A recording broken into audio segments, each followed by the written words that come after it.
Hello, friends. Merry Christmas to all who celebrate. I wanted to do a little short recording for you today since we will not have our live. I'm going to share with you a meditation from the book The Winter Solstice, The Sacred Traditions of Christmas by John and Caitlin Mattthews. And the meditation is called The Sun at Midwinter. So I would invite you to get snuggly, get cozy, grab a cup of something warm, and settle in. I invite you to come with me on a journey, closing your eyes and sinking deeply into meditation. Allow the surroundings in which you are seated to fade slowly into the background. You find yourself standing within a circle of 12 mighty trees, on each of which is carved a symbol connected to the changing seasons of the year. Turn to face one of these trees and see carved upon it the sign of the holly, and above it the unconquered sun, the signs of midwinter. Looking up into the tree which towers impossibly far above you, see that the branches are evenly spaced as though in the rungs of a ladder. The tree whispers to you, "Climb, climb, climb." This you do, setting your hands upon the first branch and springing lightly upward, setting your feet on the next branch and reaching up for the one above that. You climb swiftly and easily, but as far as you go, there always seems to be another branch above you, until suddenly you reach the top. You step out from the last branch and find yourself in a snowy landscape, lit by the glow of the glorious midwinter sun, which lies low upon the horizon. Ahead and on all sides are gentle slopes.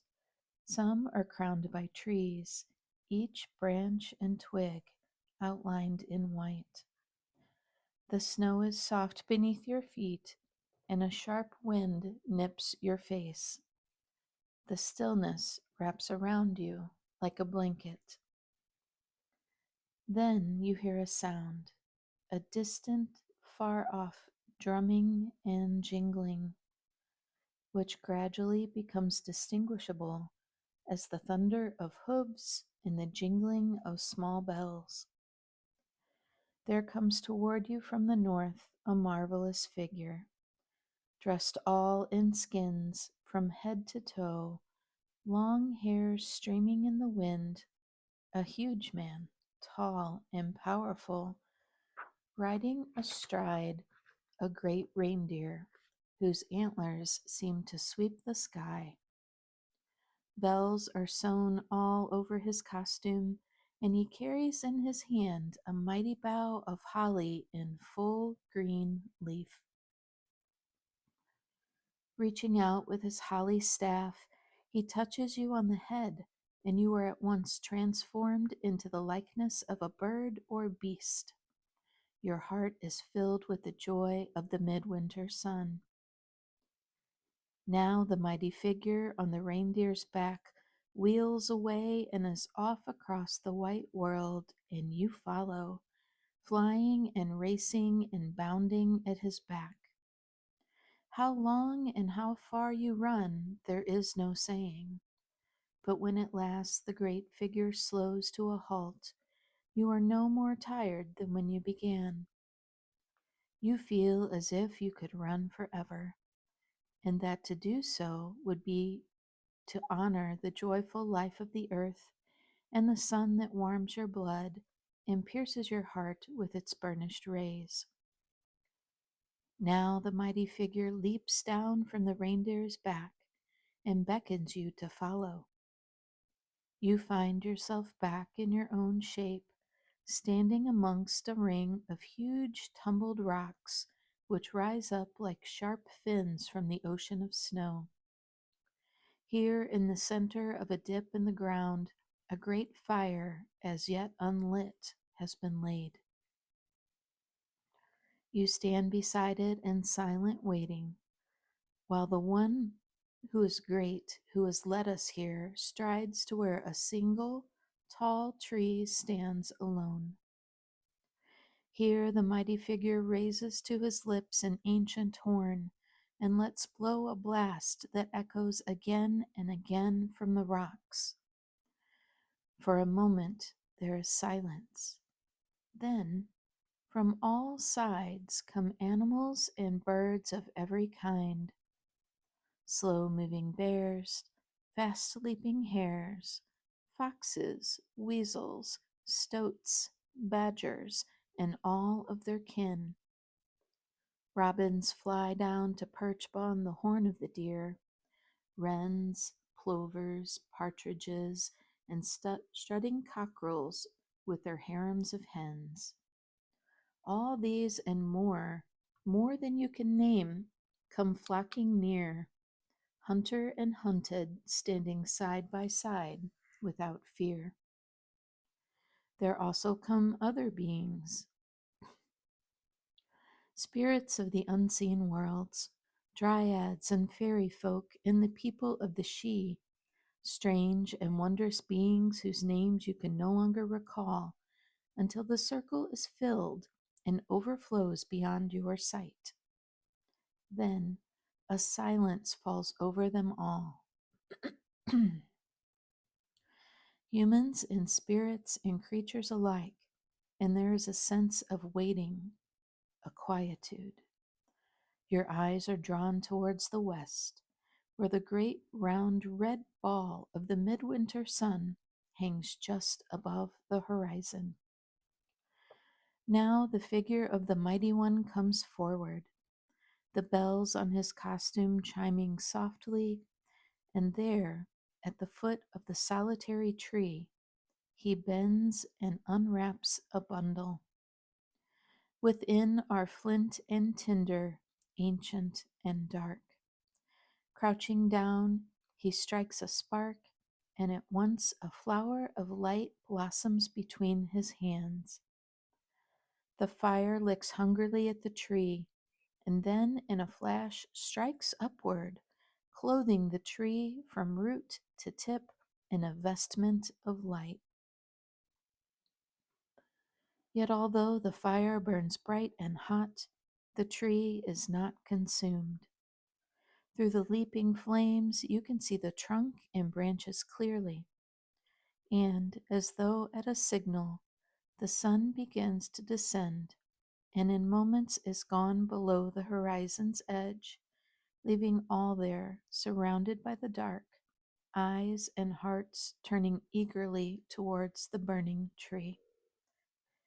The Great One turns his bright and laughing face toward you, and you become aware that you are holding a torch in your hand, as yet unlit. With a wave of his hand, the figure bids you to come forward and take the light from the burning tree. This you do, and the others follow suit until you stand in a circle of light, your brand held high in your hand, torchlight dancing on the creatures who surround you on every side. Then in your mind you hear words bidding you to light the central fire. You set your burning brand to the heaped up brushwood, which burst into incandescent flame, and with a great whoosh of energy and heat. Then again you hear the words, the voice of the Great One echoing in your ears, though his lips never seem to move. Behold the solstice fire. Behold the wonder of the sun at midwinter. Accept the blessing of the old ones, and take the light back into your world, in the kindled fires of your heart. As you hear these great words, a great warmth spreads through you, and wherever you look, you see the light burning within and around those who stand with you. And though it seems but a moment since it set, the sun rises in its splendor and casts its light upon you all. You stand in absolute silence for a moment. Then you join with all those present and in great shout of acclamation, praising the newborn sun. Then, in good time, the great being swings a huge sack from his back, and with laughter and joy invites you to come forward and receive a gift, something for yourself alone, the gifts of the midwinter God to his children. When all there have received a gift, again you hear the great voice speaking to your innermost self. You have journeyed far to bear witness to the birth of the unconquered sun. Be sure that you take with you to your own world the glorious solstice light. And I bid you never to forget the weight of the sack on your own back, the sack of tradition, born and yet unborn, which it is your burden and bounden duty to reverence and respect. For remember, if the old ways are allowed to die, there may come a day when the sun will not arise on this day of day, and only darkness will remain. May that time never come, and may we meet again in the silent heart of this solstice this many a day. With these words ringing in your ears, you take up your burning brand and turn away from the great tree and the mighty figure who stands beneath it.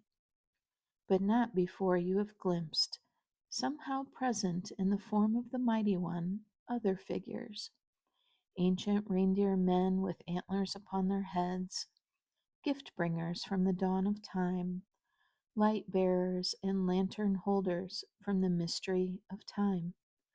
And, somehow, among all these, you see the mighty figure of Spirit of Christmas, Santa Claus, Odin, Nicholas, Old Sir Christmas, by whatever name and whatever form he has been recognized since the beginning. To you he raises his hands and sends you back through the veils between the world, back and down and inward until you awake, slowly and gently in our own place and time, conscious of the fire that has been ignited in our hearts and ready for the joyful celebration of the solstice revels. And when you are ready, feel yourself move back into your physical body. And I hope you've enjoyed this reading from the book, The Winter Solstice, The Sacred Traditions of Christmas by John and Caitlin Mattthews. As always, whatever you celebrate, your family of friends at Pathways wish you a very merry, blessed everything. Blessed be, blessed we, and enjoy your day.